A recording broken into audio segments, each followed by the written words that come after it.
ओम शांति। ओम शांति। ओम शांति। सर्वशक्तिमान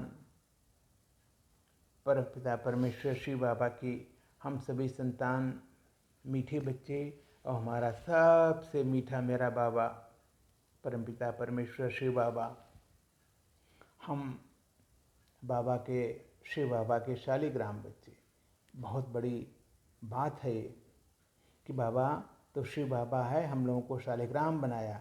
और भक्ति में जब अनुष्ठान करते हैं, यज्ञ करते हैं, तो शिव के साथ शालिग्राम की भी पूजा होती है। बहुत सारे लोग बहुत संख्या में छोटे छोटे शालिग्राम बनाते हैं और शिव के साथ शालिग्राम की पूजा होती है। तो देखिए हमारा भाग्य कि बाबा ने हमें अपना बच्चा बनाया।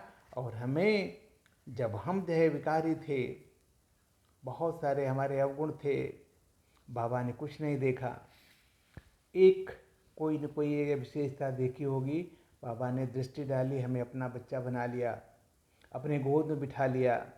शूद्र से बाबा ने हमें ब्राह्मण बना दिया, गोद में बिठा करके इतनी सुंदर पालना की, पढ़ाया, ज्ञान दिया सद्गुरु शिक्षक के रूप में। फिर सद्गुरु के रूप में हमें ज्ञान दे करके परिपक्व बना के, अनुभव के आधार पर दैवी गुण धारण करा के हमें अपने साथ ले जाता है। ये बहुत बड़ी बात है। कोई भी सद्गुरु, कोई भी जो है ना सन्यासी, ज्ञान आपको भले दे दें लेकिन अपने साथ में उनको अपना ही पता नहीं है। लेकिन ये बाबा जो है, हमें जो उनका बच्चा बन गया, सब कुछ करा के, दैवी गुण संपन्न करा के अपने साथ परम धाम ले जाते हैं, जिसको मुक्ति बोलते हैं। और फिर वहाँ परम धाम से हमें सतयुग में ले जा करके, राजाई दे करके, फिर से खुद बिल्कुल निरहंकारी, निस्वार्थ बन के अपने आप परम धाम में चले जाते हैं, फिर से पूरे चारों युग के लिए।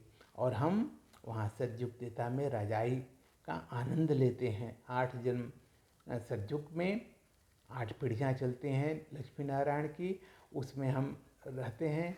धीरे धीरे वृद्धि होती रहती है। कुछ जो शुरू में यह आत्माएँ आ गई, वो उसके बाद कुछ नई आत्माएँ जैसे नंबरवार आती हैं। तो कुल मिला करके 8 लाख की शुरुआत होती है सतयुग से। उसके बाद फिर सतयुग के बाद फिर त्रेता।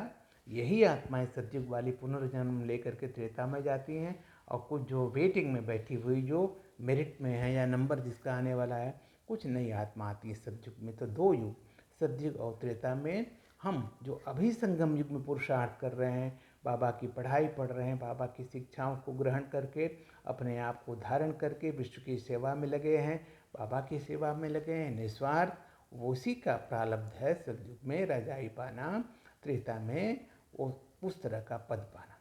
तो अपनी पढ़ाई को, पुरुषार्थ को, सेवा को बिल्कुल तीव्र गति से बढ़ाना है, ताकि हम अच्छे से अच्छा पद वहाँ पालें सतयुग त्रेता में। उसके बाद फिर चक्र फिरेगा, द्वापर और कलयुग।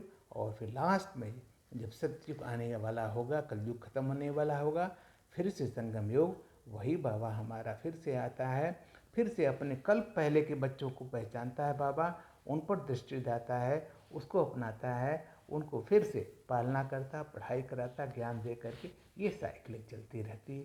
कितना सुंदर है इस समय। वही जय कल्याणकारी योग, बिल्कुल सबसे बेहतरीन, बहुत सबसे सुंदर योग, पुरुषोत्तम संगम योग चल रहा है, नहीं ख़त्म हो रहा है। 1936 से चल रहा है, 100 साल का लगभग है। अब बाबा इस 100 साल में जो बाबा के बच्चे बने हैं, या बाबा ने जिसको अपना बच्चा बनाया, उसको सब कुछ पढ़ा लिखा के योगिक बना के बिल्कुल अपने साथ ले जाने के लिए तैयार है। नई दुनिया तैयार है उनके लिए, पुरानी दुनिया भी विनाश के लिए तैयार है।